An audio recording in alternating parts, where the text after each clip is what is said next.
Hi all, welcome back to the final whistle then for another stream on the channel, and tonight is the Manchester United preview then as we look ahead to the home game against Manchester United. And can the Foxes finally score? I mean, we haven't scored in a while. Rasmus Højlund hasn't scored in a while, and well, we could very much be charity FC again. If Leicester go and lose again this weekend without scoring, then it could break a Premier League record in history. So yeah, it's not looking good, is it? Guys, get involved in always. Hit the like button, subscribe to the channel if you're new. We've got Jay Motti from the Stretford Paddock joining me very shortly. And we couldn't score in a brothel with a wallet full of cash at the moment. Well, maybe that cash could go to something more generous and stop paying the referees off to let us score, innit? Might need a penalty somewhere, or even Harry Maguire own goal. Evening Climo, evening Josh, Ricky P to score. Another day, same crap. Well, I think Manchester United will look to turn their fortunes around away from home. I think they've won 3 all season away from home, and I'm sure Jay will tell us a bit more about that in the next couple of seconds. Dave Cruz, how are you? Dawn, darling, how are you? Right, let's get started, and yeah, let's get my guest in. Jay Motti, Stretford Paddock. Let's have it. Jay, how are you? I'm good, bro. Yeah, it's same old, same old. We're here again. It seems like we play each other every couple of weeks in a minute, doesn't it, this season? It's been a bit weird. Something about Leicester City and Manchester United and Ruud van Nistelrooy in particular can't escape one another. Jay, what's this, the 4th match we're facing you now? And you lot have got the over as 3 times so far this season in the league at Old Trafford, in the 2 cup competitions. Surely you can't make it 4 against us. Well, that'd be the record for us this season against anyone. I think Fulham, we did it in the league home and away, and then they knocked us out of the cup not so long ago in the FA Cup. And the only other team I think we've beaten home and away in the league is Southampton. So it's not been a memorable season by any stretch of the imagination. I don't think we've got any bogey teams, but I don't think we've been the bogey team for anyone, but we have got a good record against Leicester. And obviously when Ruud van Nistelrooy came in as caretaker manager, we had that quirk, didn't we, that he managed, I think, was it 4 games, and 2 of them were against Leicester, which was a bit weird. And he, fair play to him, he won them both. And ironically, he's been struggling a little bit, to say the least, at Leicester City. So, yeah, it's been a weird season, a weird sort of, just one of those little quirks that it throws up that United have ended up playing Leicester quite a lot. Yeah, I think this is the most team you've probably beaten a season, to be fair, Leicester City. I'm not bloody surprised the way we've gone about things this season. I think we'll score on Sunday. Leicester won't look like scoring for a bloody long time. I think it would be a bloody miracle if Leicester City score at the weekend. What we got, 6 defeats in a row at home without scoring, and if it's 7, then it could create a Premier League bloody record that Leicester City will not want. I think we're the only side to do it.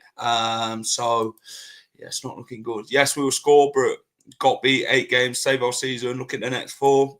Don't worry, it's going to be Leicester 2, Manchester United 1.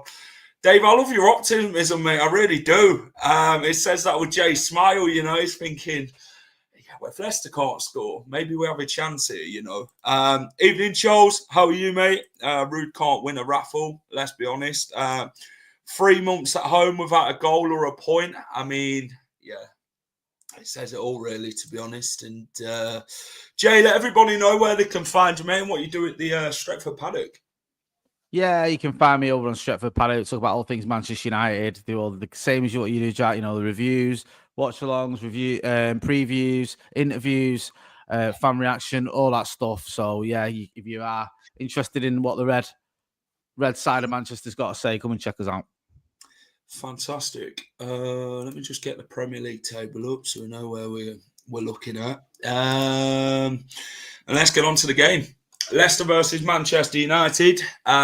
Fourth time this season. And Ruud van Nistelrooy, he's got to start winning games, hasn't he? Let's be honest. He says in his press conference today, we've got to start picking up points. Well, it's time to prove it, isn't it, Mr. Ruud? And, we can't afford another defeat. I mean, Wolves obviously do play before Leicester, which Leicester do play last again. And, teams could bloody move further ahead away from us in this relegation battle. But Manchester United up next. Jamie Vardy, of course, loves a goal against the Red Devils. Obviously, the famous goal that he did score in the 11-11 back in 2015. 1-1 draw. What was it? Did Schweinsteiger score for you lot in that game? Can't remember. I just remember. I think we did draw 1 out. I remember that that was the Ruud record, wasn't it? And it was like that's it. All the thing. Yeah, like we're gonna stop him from breaking Ruud's record, and we didn't. So I can't remember. Was it Schweinsteiger? That's a good bit of trivia. That actually from a set piece. I think you might be right, to be honest with you. I think the no-look pass from Christian Fuchs to play in Jamie Vardy from that far out. I mean, you're always going to seem to be a Man United thing when obviously Ruud van Nistelrooy played for Man United in the time. And then it's mad how 10 years on, Jamie Vardy is still a player at Leicester and then Ruud van Nistelrooy is Leicester's manager. Yeah, you see, it's a strange little quirk, that, isn't it? I think it is. Ruud, I think he had a good record against Leicester when he was a player. And I think then he had, obviously, he managed United for 4 games, 2 of which were against Leicester, which is just, insane. And then Jamie Vardy broke Ruud's record, and now Ruud's at Leicester. And he's playing Manchester United again. So, there's been a few sort of this weird connection between Ruud van Nistelrooy and Leicester City. I'm just sad that it's going so badly for him. I am, because I love Ruud van Nistelrooy, and I thought he did a good job as caretaker manager, and also as a player, he was a legend. He was just one of the best, probably the best striker I've seen in terms of his finishing and his positioning. So that's basically makes him the best striker, doesn't it? Just phenomenal player, and it's a bit of a shame that the way it's going for him. I was hoping that he'd do well at Leicester, because there's a lot to like about Ruud van Nistelrooy, but those results, the record that you mentioned there, I mean, it's pretty shocking, to be honest. Yeah, what's your initial thoughts on the appointment of Van Nistelrooy? You look at Leicester's circumstances and the way things have panned out this season for Leicester. Do you think he was the man who should have been put in that place of this situation that Leicester have been in, the mess and that, or do you think Leicester have really took a massive gamble on him? Yeah, it did seem like a bit of a gamble, didn't it? Because, like, you look at what Ruud van Nistelrooy did at PSV, did very well there. Came to Manchester United as a coach, and then had that 4-game spell as caretaker, where, again, he did well. Got the bit of confidence back in the team, playing good football, scoring loads of goals, obviously, against Leicester. So I thought his stock was quite high when he left United. I thought there was a lot of clubs that would have been looking at him. And I know Leicester's a big club. I'm not dismissing you at all, but to go to a club that was... Would you lot have took him, though? Sorry? Would you lot have took him at Man United? I think if he'd stayed on as the manager at the end of the season, I don't think many fans would have been moaning about that, because he's such a popular figure. I'm glad we've got Ruben Amorim, but I think had the board said we're going to keep Ruud van Nistelrooy, I think a lot of people would have said, okay, fair enough. But I think he left United with his reputation enhanced, and then took a job that was a massive gamble, because you haven't got much money to spend, and you've only got, I think he was the January transfer window where there's always opportunity to bring players in. The team are obviously struggling. There's a few players there that probably not up to it, Premier League standard. It's very, very difficult to go in there.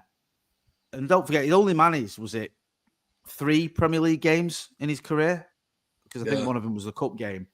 So he didn't have much experience. And I think in those sort of situations, sometimes you need a manager who's got experience of being in the Premier League, of being in a relegation battle, and he didn't have any of that. Now, I'm not saying he can't turn it around and end up being successful at Leicester. I hope he is, but it's not looking likely at the minute, is it? It's looking like this isn't gonna end well, and it's such a shame because I think Leicester probably would have benefited from getting someone with experience, and Ruud van Nistelrooy would have benefited from either waiting until the summer and then go into a different club, or maybe go into a club that was underperforming, because I think if a manager's coming in mid-season, it's because the manager that he's replacing has underperformed, but not to the point of being right near the bottom of the Premier League with not many resources or not much money to spend and not, much of an opportunity to strengthen the squad, and the squad that was struggling.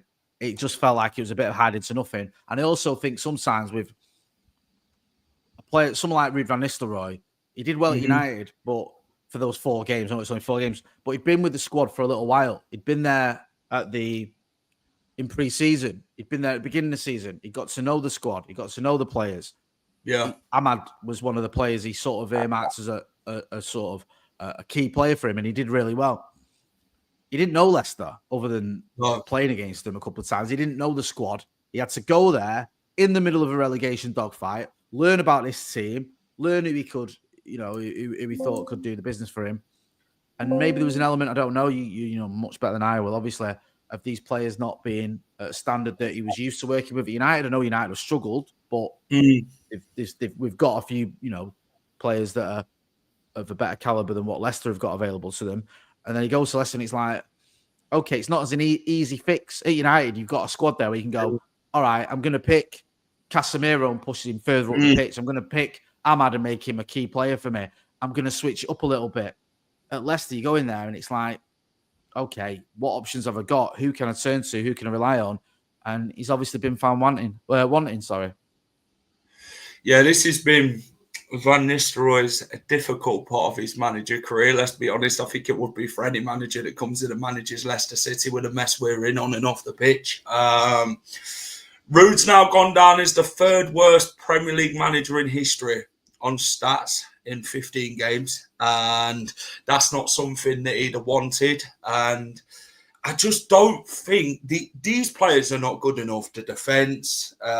We've got an attack that's not banging in goals and that. We're conceding goals like it's no one's business. I think it's the last, 5 or so many games. It's been like 15-0 at home. We've conceded 15 goals and not even scored. And then we have a record of 6 Premier League games at home defeats without scoring. And you're thinking, something's got to give. But then, Van Nistelrooy always favoured that 4 at the back. He's now, in the last game against Chelsea, gone to a 5 at the back, which a bit more structured defensively. But then what have you got an attack to show for it? It's all right, you defending a game, but then it's like defending the opposition's lead, isn't it? And if you've got nothing going forward, that's a massive issue in the Premier League, isn't it? You've got to be scoring enough goals than conceding. And Leicester's obviously conceded a lot more goals than what we bloody scored. Yeah, I mean, it's that whole thing in it of like when you're struggling to score goals and you're conceding goals. Yeah. Where'd you go from there? What do you do? If you can't rely on your defense isn't solid or, reliable, and you can't rely on your attack to get you out of trouble, then what do you do if you're conceding? It feels like, if you're conceding sort of 1 goal, you're losing. And if you, let alone, 2 or 3, and you can't stop the goals from going in, you can't get a clean sheet and you can't score any goals. I mean, you're just doomed if that's the case. You've got to turn that around. You've got to fix that problem. Now, I'm just looking at the table here, and it's grim reading for both of us for different reasons. There's still hope there. It's not good. Because I know it looks pretty grim at the moment. But I mean, Leicester City, obviously, famously, in 2014, I think it was, or 2015, sorry. 15, 16, yeah. Yeah, when they were doomed and then went on that amazing run at the end of the season. Stayed up. So if anyone has a history doing it, it's Leicester. And I mean, if Leicester were to win this weekend and Wolves lose, then all of a sudden there's only 3 points in it. So it's not done. And you've given yourself a puncher's chance, because you look at someone like Southampton, they're done, they're over. They're not getting out of it. But with 10 games left to go, it's still doable. It's just when you're in that rut, when you're in almost a free fall, Yeah. then what hope have you got that you're going to start getting results? Where are those results going to come from? And it's a sad situation. And I'd hate to see Ruud van Nistelrooy get relegated in his first season in the Premier League, and I'd hate to see him get sacked. I mean, you'll know better than me how likely that is to happen, if that is even a consideration this season before the season ends, if they even went, for the last few games or whatever. But I hope he does turn it around. I just hope he does turn it around after this game, obviously. I think with Leicester, they can't afford to sack him. I think, if you sacked him, I don't think it's going to make the situation any better. I think whoever comes in next is going to have the same situation because you got the same squad. Like Clibo says, no point in sacking him. I mean, yeah. If Leicester were to keep him in the Championship, he'd start bringing through the young players and that. Have a big, massive fire sale in the squad in the summer. Obviously you're expecting to lose like the Matt Hermansons. Maybe we lose the Ndidis, the El Canusis, them types of players, but out fast. I mean, he's probably expected to go, and then you then reshuffle the pack and have a big reset. Maybe that's something Ruud can do, and then the club can say, well, okay, then we'll bring in your own players. We didn't get to do it in January when we obviously appointed you in November, but maybe we can give you the opportunity to see what you can do and what you can bring in and how you can make this squad better. I think if Leicester do go down, which is looking very much likely, the staring down the barrel of the Championship again, I don't see us coming back up. I think it's a massive hill to climb. Obviously, the EFL are going to try and punish us the most they can. But then it's going to look very bleak on Leicester getting relegated again. You shouldn't have to keep getting relegated to having a reset, should you? You know what I mean? You should having to able to produce that in the league you're in already. Yeah, definitely. It's so difficult, isn't it, when you see these teams that get relegated, and some of them, they become a bit yo-yo, they come straight back up and they're back down, and they sort of do that. Others, they get relegated and they struggle. The Championship is a tough league. We've seen that with so many teams.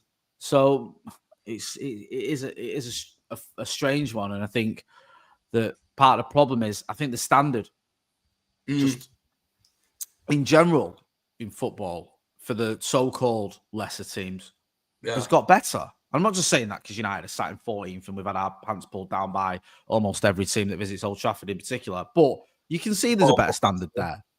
Apart from Leicester, sorry, yeah. But you can see there's a better standard there. I think there's so many teams now that are capable of getting results. I'm not talking about Gates United. Everyone gets a result against us at the minute. But you can see teams that there's the sort of whole, you can take it for granted. You remember when Manchester City went on that abysmal run? Yeah. That they were that bad, even United beat them. But they were losing to all sorts of teams, and people going and, drawing to teams and losing to, you think, hang on a minute, what's going on here? Like, we've seen a team like Forest, who everyone thought, Forest, I know it's not going to be popular with a Leicester fan, but everyone thought Forest, if they survive, they're probably going to be happy. And yet, there's a good chance to get they get a good chance to get in Champions League football. So, and the part of the sort of the reason behind all that is so many teams now have money. Yeah. So many teams have a decent amount of money that even a team that's sort of in the bottom half of the table will go out and spend 50 million quid on a player. Whereas back in the day, that would never happen. So it's just the standards getting higher. It is getting more difficult. And I do feel for teams like Leicester, because you don't know it's almost like the toss of a coin. You could go down and rally and get, some good youngsters in and come through and do well. Or you could go down and just get caught in that sort of quagmire of the Championship where you've got lots of teams, some of whom are spending big money, all chasing that promotion.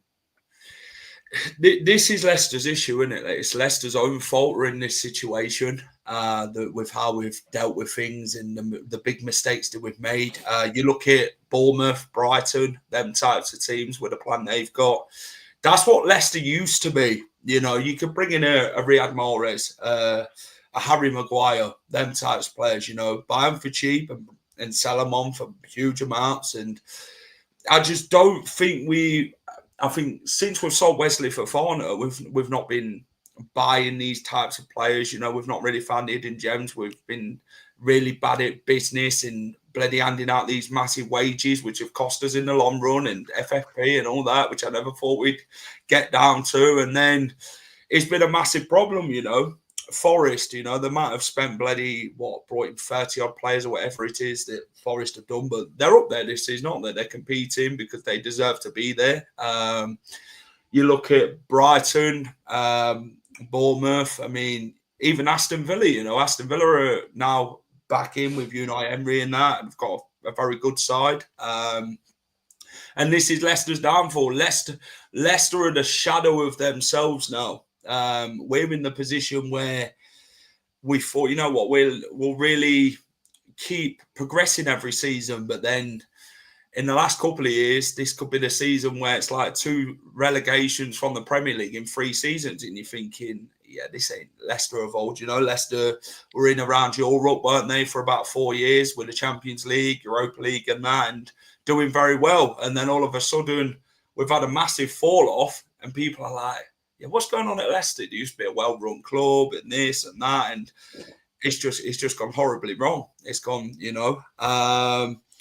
Yeah. Lenny and Muzzy, we can only dream them types of players. Yeah, I hate Forest, but I'd have to admit it's a good for footy that they're doing well. That kills me to say that.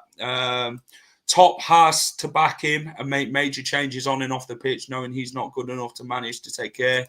But someone then said about Van Nistelrooy, it's a learning curve for Ruud this season. It is, Ruud's never been in this position before. He's took on a huge challenge. Not many managers would, but someone said that Van Nistelrooy would have been better in the Championship for Leicester to really bring in the youth through and that. I think it's this one. It's the kind of manager we've been looking for in the Championship, development over youth over a couple of seasons.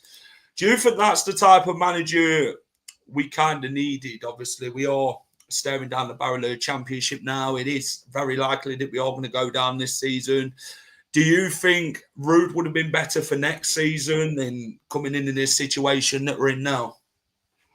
But possibly, yeah. If you're looking to bring through young players, then someone like Ruud van Nistelrooy, imagine be able to work with them, and if you've got the talent there, be able to nurture them. But I think you mentioned it there earlier yourself, Jack, about signings and how important signings are, and finding those, you call them gems.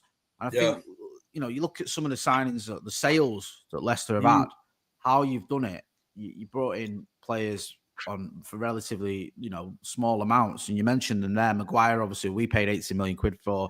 You look at, I think you mentioned Riyad Mahrez and Wesley Fofana as the 3 obvious ones. And it's not easy to do that. It's not easy to get players in on cheap and then sell them on for huge amounts of money.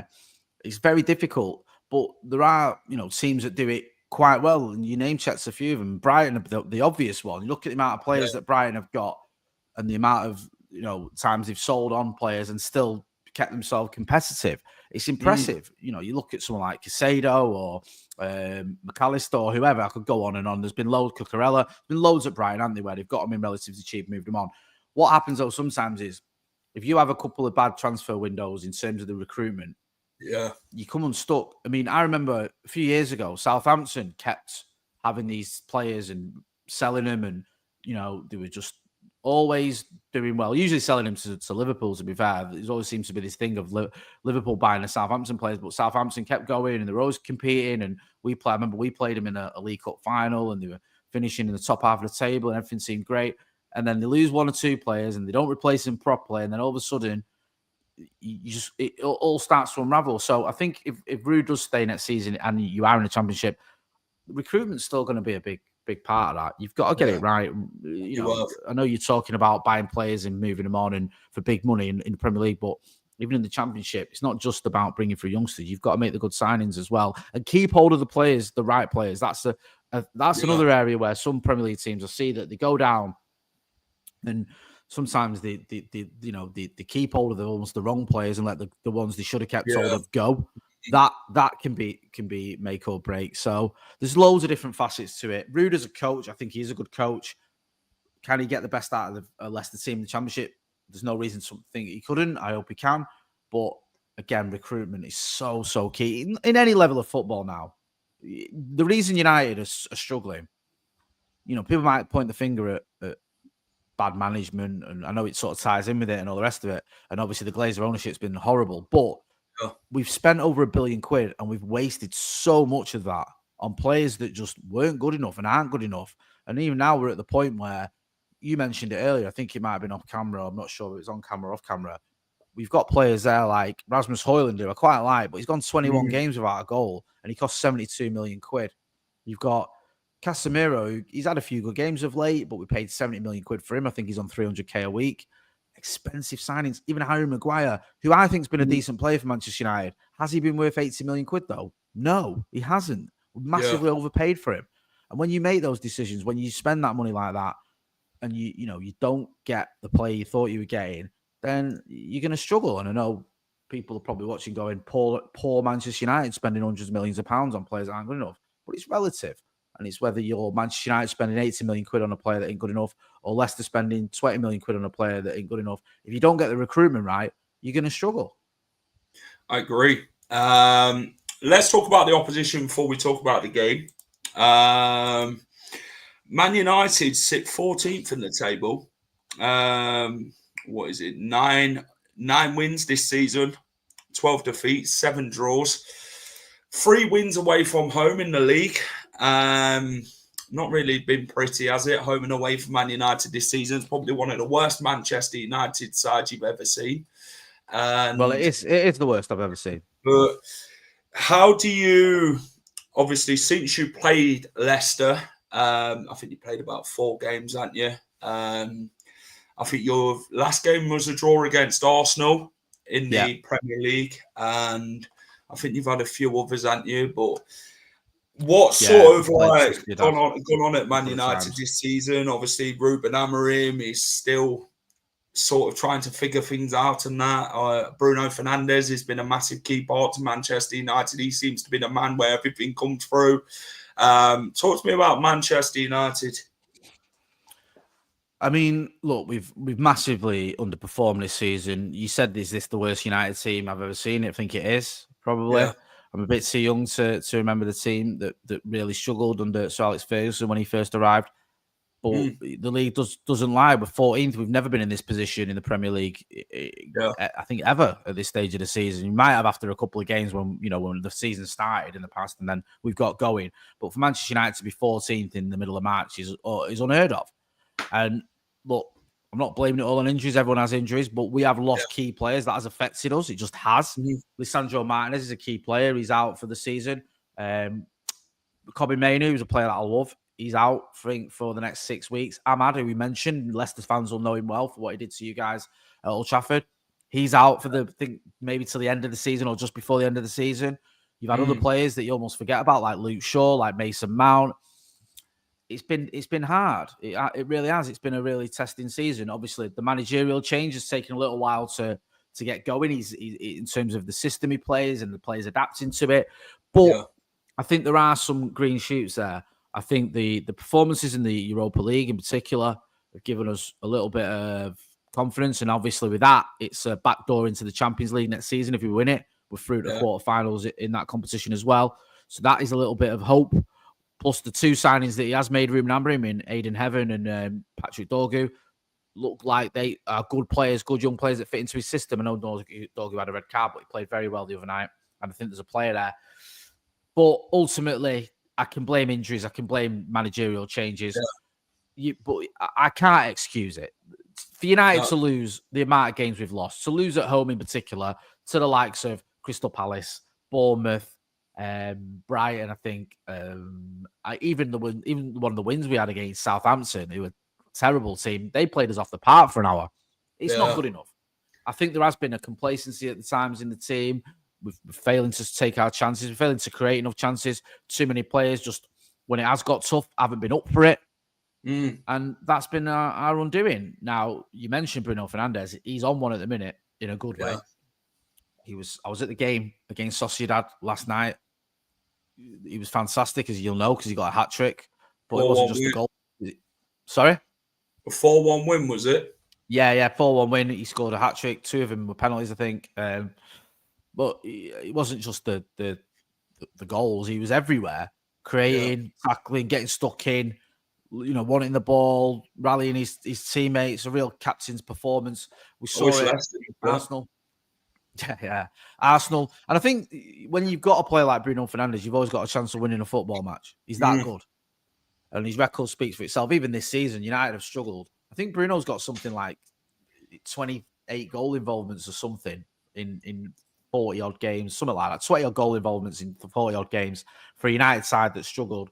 And his record ever since he arrived at Old Trafford has been fantastic. So it has been a bad season. We have had a lot to deal with. But when you've got someone like Bruno Fernandes, you've always got a good chance of winning games. And I'm hoping that he turns up. Because I think if he turns up on Sunday, I think he can get United the win, and we need it. Yeah, I think we need a bloody win and all. I think we need the points. I don't know where they're going to come from, though, but we might have to pick it out of someone's plastic bag in the lunch at the KP on a Sunday. Someone might bring the roast dinner to the football, so someone might enjoy that more than the game. But let's talk about the game. Leicester versus Man United. 4th time we've played each other this season. I mean, this is a game where Rude will go with a back 5. I think this is a game where we've got to show a bit more grit, a bit more attacking threat, even more so. But the main thing is we've got to score goals. And if we're not scoring goals against Manchester United, some people say it's probably the best time to play Man United. We've said it 3 times this season, and we've come on, we're backhand to the face every time we've said it, and we've lost every time. Leicester, if they lose, it's 7 defeats at home, and it's not good enough, is it? And it can't go on like this. But for Leicester, it looks like it can. 10 games left of the season. Things don't look like they're getting any better. I know Rude sort of bigs it up in his press conferences and that, but words don't mean nothing if you can't put them into action. I think he's got to change a bit more in the squad. He's got to go a lot more attacking this game. Bring your Ricardos in, your Koulibalys, your Mavrodidis, your Buonottis, your El Canuses. Wilfred Ndidi's going to play a key part. I think Connor Cody's good in a back 3. But the main aim for Leicester is they've got to get at Man United. I've said it many a times this season where we've come off an absolute battering and hidings where we've not even tried. And the players have got to go and try at the weekend and really go and do something and try something different and actually show that they have got fight in them, that they can sort of give the fans a little more, say, you know what, we are up for this fight and we'll carry on fighting. But we've not seen that all season. We've got a team who don't care. I think they're through in the towel. Some of the players know they're off in the summer, so they're not really going to thingy. It's a really doom and gloom situation at Leicester. And Van Nistelrooy is what? Has he won 2 games in 15 Premier League games? And things are looking rather bleak. And goal scoring, it doesn't come very much loved at Leicester. So, what can you give me some optimism and say Manchester United are just going to lay down for us and give us a goal, maybe, give us a point? I think the one advantage you might have is we played Thursday night, obviously. Our season now is the Europa League. United are in this position in the league where, yes, you want to win every game and you should always turn up for Manchester United. You should always play for the shirt, and finishing higher up the table should be a point of pride, and also it does earn extra dough for the club, obviously, the higher you finish. But in all honesty, I don't think it matters greatly if United finish 12th or 11th, or, obviously I want to see United finish higher up, or finish in the top half of the table. But ultimately, this season is all about the Europa League now. The Europa League is the only bit of silverware we can win. It's our route into not just the Champions League, but into Europe. We're not going to get into Europe via the league.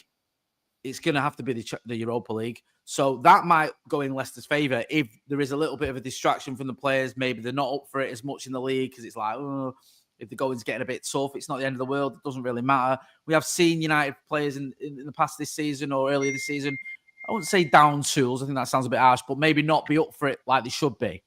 Yeah. I think they've not shown some of that fight and that battle and that grit that you need to see from a Manchester United team. So if Leicester were to get at us and make a game of it, then they might find that United weren't quite as up for it as they should be. But I'm not going to pretend I'll be massively disappointed if United don't get all 3 points.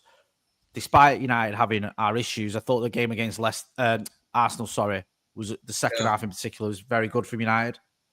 I thought the game against Sociedad, albeit against 10 men for a big chunk of it, was a good performance. And I want to see a bit of momentum. I want to see us try and build on that. I want to see us try and get a run going. We've not had a run going all season. And it'd be nice to sort of get one. And also, whilst I know that all eyes are on the Europa League, if you can get, some points on the board in the Premier League and you're winning matches and your confidence is high, you're scoring goals and players are up for it, and you take that into the Europa League, then you've got a much better chance of winning it. Now, last time we won the Europa, we did it the other way around. We were terrible in the league. I'll say terrible. We finished 6th, which now is miles away from where we are. I'd say that. Honestly. But Jose sort of gave up on the league in January and was like, we ain't going to get Champions League from the league. We'll get it from the Europa. And he focused on it, and fair play to him. He won it. And it was helped by the fact we won the League Cup as well. So people were like, okay, we can stomach not having a good league performance because we've won a trophy and we can still win the Europa.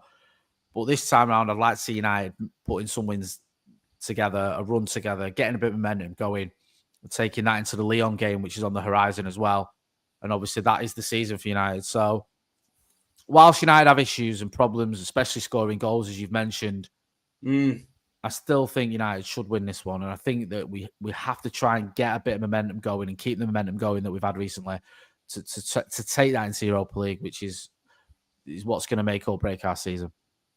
Yeah, Man United got a good record at Leicester. I'm going to give you a few stats in a minute. But yeah, this is a game where we go in 12 defeats in the last 13 and for Leicester, and it's not a pretty stat. A goal difference is very much abomished, to be honest. Was it minus 30 odd bloody goal difference? And Wolves are very much 6 points ahead with a very much better goal difference. That's like an extra game in it, to be honest. And obviously we go into this game with no confidence at all. Obviously, the Chelsea game, we played how we played against Arsenal this season, Man City, where we give it our all for 80 minutes defensively and then we'd concede. And that's been the main aim this season. We've not looked a threat, and we've gave Manchester United one of the easiest wins at Old Trafford this season in the Premier League by how poor they actually have been. And Leicester's probably the easiest game they've actually played. But this is a game where Man United come under with some big confidence. They'll count on the Bruno Fernandez's to really get them going. Rasmus Højlund has not scored for 21 games in all competition, and Leicester, when records come around for strikers like that, we turn into Charity FC and we just say, "Oh, Rasmus, mate, here's a goal, maybe here's the winner." But let's have a look at a few stats. Leicester have lost their last 3 Premier League games against Manchester United without scoring, which I'm not completely surprised. They had been unbeaten in the previous 4 meetings. United have lost just 1 of their last 8 at the Premier League games against Leicester at the King Power. A 4-2 defeat back in October 2021. They have beaten Leicester 3 times in all competition this season. Leicester, as I've said, have lost 12 of their previous 13 Premier League games, including their last 5 without scoring a single goal. They could become only the 5th Premier League team to draw a blank in 6 successive matches. They have lost their last 6 Premier League games by an aggregate home games 15-0. Man United could bloody add to that, let's be honest. This shows how poor we've been this season at home and away. The Foxes could become the first team in top flight history to lose 7 successive home games without scoring. Leicester have conceded 998 goals in 678 Premier League games overall. 11 sides have let in 1,000 goals in the competition, but they would be the first to do it in fewer than 700 games. So that's a record to break in its bloody own. Leicester have had 251 shots in the Premier League this season, including 85 on target. Both totals are the lowest in the top flight. Ruud van Nistelrooy is the first manager to take charge of both clubs in a specific Premier League fixture in a single season since Alan Pardew in 14-15 with Crystal Palace and Newcastle. Let's have a look at Manchester United. You'll be able to read that, won't you, Jay? I don't know how bloody small it is. Yeah. Well, you can see there, United yet to win consecutive league games this season. Their longest wait for back-to-back wins in a single campaign since 68-69, when they won their 32nd and 33rd games. This is shocking. Conceded 25 Premier League goals in matches at Old Trafford, as opposed to 15 in league games away from home. United's average of 13 shots per game this season is their second lowest on record in a single Premier League campaign since 97-98. Rasmus Højlund, you've already had that stat. And Bruno Fernandes has 7 goals and 7 assists in the Premier League this season. Both totals are the highest of any United player this term. I think Ahmad would have been on calls. I think Ahmad's on 6, but obviously got injured. So Bruno's our main hope, really. What do you take from them stats, the Man United ones, into this game? I mean, you've not really lost in many games to Leicester. The stats, the head-to-head stats and things like that, and looking at Leicester stats are good, but United are having our worst Premier League season by a country mile. Yeah. Last season was bad, but we finished, was it 8th? This season, we're 14th. It's not a coincidence, or it's not just a quirk. We're playing really badly, both in front of goal and in defence. So it's been grim. It has been grim. And like I keep saying, the only sort of saving grace this season is the Europa League, because without that, I'd have given up. I tell you what, I feel that way about bloody Leicester at the minute. You know, there's so much disconnect between the fans and the club. You know, the club don't speak to the fans about what's going on and stuff like that. You know, they're very much private on these things, and it's a massive sort of scenario, isn't it, Jay? It's a massive problem when the club don't talk to the fans about any sort of financial problems or anything like that. Then you start finding little things out in the media about like bloody bust-ups at the training ground, or, you know, Leicester recently have allowed dogs on the training ground premises where Vestergaard's brought his dog to training. So we've got a bit more pets at home at Leicester City. We've got a bit more softer since the season's gone on, but it just shows how much this club's really gone stale, hasn't it, in the decisions they have made. Yeah, I mean, when you've got that disconnect between the fans and the club, that's never good. We've had that in Manchester United. Obviously, we've still got it going on. We've seen the protests recently ahead of the Arsenal game. And then things like training ground bust-ups, stuff like that, stories getting leaked, players being unhappy, players almost, giving up down in tools to a certain degree. Yeah. You don't want to see that, and it tends to all sort of fit in with each other, doesn't it? It's one thing leads to another, and it's like you've got fans that are unhappy, the players are unhappy because the fans are on the back, so the fans aren't happy with the players because the players aren't performing. The board aren't doing what they should have been doing, which is one of the reasons that you Leicester are struggling. It all just makes the entire atmosphere just, pretty toxic. And I get it. It doesn't matter whether you're a Leicester fan or a United fan. If you don't feel that the club care about you or are doing what's best for the football club, if the board aren't doing what's best for the football club, if you don't think the players are giving their all, you're going to make your voices heard. And we've seen that from every club in almost the history of football. So I can see a lot of similarities at times between the way Leicester fans feel and the way Manchester United fans feel. There's a lot of anger out there at times at United. You'll have seen it yourself towards the Glazers and the ownership, and just the sort of shambolic nature of the way they've ran the club. So it's sad to see it when fans are just getting shortchanged off people that are meant to be there to make the club move forward, not backwards. Yeah, Leicester fans these days, we just feel like walking bank machines, let's be honest, which most fans do feel with ticket prices and stuff like that nowadays in football. Football's business. It's strictly business. It's not what we once known to love. That's how it is. Last 5 Premier League head-to-heads at the KP, Man United have won 3 times. Leicester have won once. I think that was the 2021 game. Draws 1. Last time out at the KP, which would have been the last time you visited in the Premier League. 1-0 win. I can't remember the bloody Man United goal scorer. I'm struggling. I'm not going to lie. I'm trying to believe it is, but he did beat us. I think that was the season we got relegated. But what's your most memorable Leicester Man United game at the King Power or even Filbert Street, or which any game you can remember? Obviously, there was one in '99 one that Filbert Street was it the 5-3? Was it 5? No, I'm getting it confused. There was one where you did us. I think was that 5-3. What was that one? We did 5-3. You 5-3 in the first season we came up. Yeah, with Louis van Gaal, and that's memorable for the wrong reasons because I think that altered Van Gaal's mindset. Yeah, he went from wanting to play more progressive attacking football to just shutting up shop and being possession based, and it really seemed to rattle him that game. I'm trying to think of others. There was one in the '99 season. I can't remember the score. Was it? I'm sure it was like 5-1 or 5-2. Sorry, my memory is shocking, especially with games back in the day, because I remember it was 2-2 in the game at Old Trafford earlier on in that season. I think it was the first game of the season because David Beckham scored a last-minute equaliser. I think you beat us 6-2. That might be it. That was it. Yeah, it was 6-2 because I think Dwight York got a hat trick. Yeah.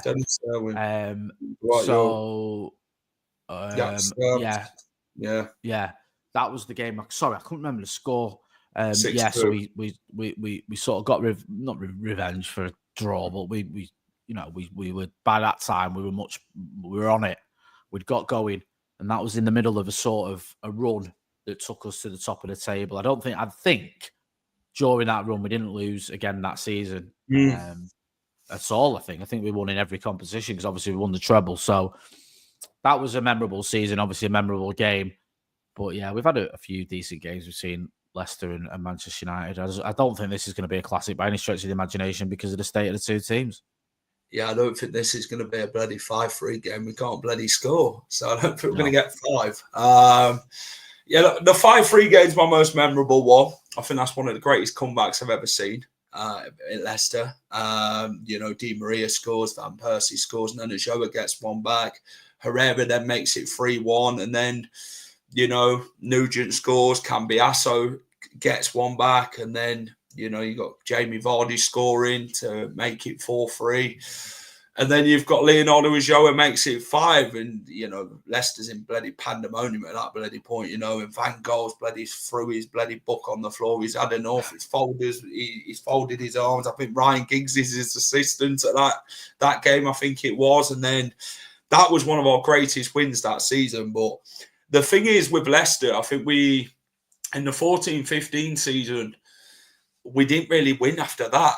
It took us to the last 9 games to the season. I think we were like 7 points off the relegation. I think 17th from that point, and people thought we could end in December, and then we all of a sudden fight back. I think it was like West Ham at home, and then we'd beat West Brom and them types of teams, and we'd create the biggest comebacks, and then the greatest comebacks like 90th minute, and then you're thinking, yeah, we've got something about this, and we were always in games.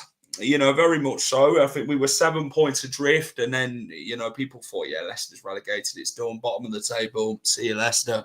And then they just find that bloody real sort of key to open that treasure box, and we did well to do it, and we then went on the following season to bloody win the title from the greatest escape season in the Premier League, and that's just absolutely mad in itself to what Leicester achieved within that simple 2-year period. Yeah, I mean, such an amazing story that's gone on at Leicester. Like, you're never going to. I know people say, "Oh, everyone says you'll never see it again," but I think in the modern era, the money that's about, I just can't see it. I can't see it. They don't want it happening again in the Premier League, do they? No. They've stopped it completely with FFP, and that's just stopped these teams. So it does feel like they've sort of made it more difficult for that to happen again. But what a story, really. We had Danny Simpson on the channel, and I asked him about it, and I said to him, like, when did you start talking about the title? And I think he said there was a game. It might have been the City game, the Man City game. I think he said Jamie Vardy was the first one who's mentioned it in the dressing room and said, like, something could be happening here. He said it was late in the season, like quite late though. It wasn't like early in the season. Leicester players were saying, "Oh, we could be, we could win a title." It was towards the sort of business end of the season when it was first suggested, and then you had the opportunity as well, I think, to win it at Old Trafford. Yeah. And then we got sent off. Yeah. And we still could have won the game. The amount of chances Joe had up front. Yeah. And then obviously you did win it, and it was such an amazing story. Yeah. Everything about it, from the fact it was Ranieri, who'd obviously been around for years and never really looked like being a top manager to get it with those group of players. The fact that he barely changed his team after the first sort of 10 games, was it? It was almost the same team. Yeah. And listen, I'm not going to pretend that I've got a big affiliation with Leicester. I haven't, but I was always impressed with N'Golo Kante as one of my favourite non-United players. Great player. And I think to win a title with two different clubs, especially when one of them is Leicester, who hasn't got any resources at all, is hugely impressive. So yeah, it's just something that we will never see again. We won't. We're not going to see a team with no money and who almost got relegated the season before win a title. I just don't. I'd love it if we did. Obviously, I want to see United win titles rather than anyone else. But if it was not going to be United, I'd love to see another sort of Leicester. But I just don't see it. I just think, like you say, with FFP and all the rest of it, PSR, and the money that's available. Even I know it's only been 10 years, whatever, since Leicester did it. But even the money now, like we said earlier, you've got teams that are near the bottom that are spending huge amounts of money. So yeah, it's just something special, something different, and I think I'm glad it happened because you needed something like that. Yeah, I agree. Starting 11. I mean, we'll start with Man United. What do you reckon the 11 is going to be against Leicester? I think it's going to be Onana. I think we'll be a back three, sort of 3-4-2-1. So I think it'll be Onana, probably a back three if maybe Aiden Heaven still keeps his spot, maybe Delict, Lindelof. Then in your midfield, you probably have Delo and Mazraoui on the sort of wing back roles, Bruno and Ugai in the middle, and then I think it'll be Garnacho, Xerxes and Højlund up front. Hermanson in goal. I think we'll go with Justin and Ricardo as the wing backs. Back three of Connor Cody. I'd go with Caleb Akole, and I tell you what, I think he's going to play fast. I think he's going to go for a midfield type of. I'd go for a 4. Stick Mavadidi in there, left wing. El Kanoost is centre attacking mid behind Vardy. I'd play Wilfred Ndidi, wing maybe, put Buonanotte in there somewhere. And then obviously the main man, Jamie Vardy up front. But he might go for bloody Jordan Ayew, knowing that bloody bloke, let's be honest. But the last question, Jay, is score prediction. Score prediction, I think we'll win. I'm going to go. I don't think there are many goals in this. I'll go 1-0 United. I tell you what, I think we need a bloody goal. I'm going to go 2-2. I'll take the point. That's nice. But Jay, thanks for coming on, mate. Appreciate it as always. Thanks a lot, Jack. But let everybody know quickly where they can find you, mate. United fans, or you want to check out what's going on United, go and find me at Stretford Paddock. Across all the socials, you know where to find me on the YouTube as well. We'll be here for the Leicester game. We'll have a watch along and then obviously a bit of reaction as well. So take care and thanks for having me on, Jack. Cheers, Jay. All the best, mate. See you later, bro. Bye. That was Jay from Stretford Paddock. Good guest. Season tickets frozen next season, whatever league we're in. Yeah, I mean, the bloody big prices, on match tickets and that for bloody championship. What is it, like 60 quid a ticket? Unbelievable. And my heart says a loss. Let's get behind the players, give 100% and go from there. Yeah. I think it'll be a draw. I've gone for like a 1-1 draw, but I don't know. We'll see what bloody happens. Can Leicester City actually go and score a goal for once? Let's see what happens, shall we, on Sunday. But I'll be there on Sunday. Match day vlog out on Sunday as well. And then it's the bloody international break. A long bloody wait until we play Manchester City at Etihad next after Man United. But hit that like button if you enjoyed the stream. Subscribe to the channel as well if you can. Really appreciate it if you can do that. And that is it from me. Take care, everyone. Have a great rest of your evening, wherever you're up to. Up the Foxes and keep it at the final whistle. Hi all, thank you for watching the final whistle. If you enjoy all our content, please remember to smash a like, share and subscribe to the channel.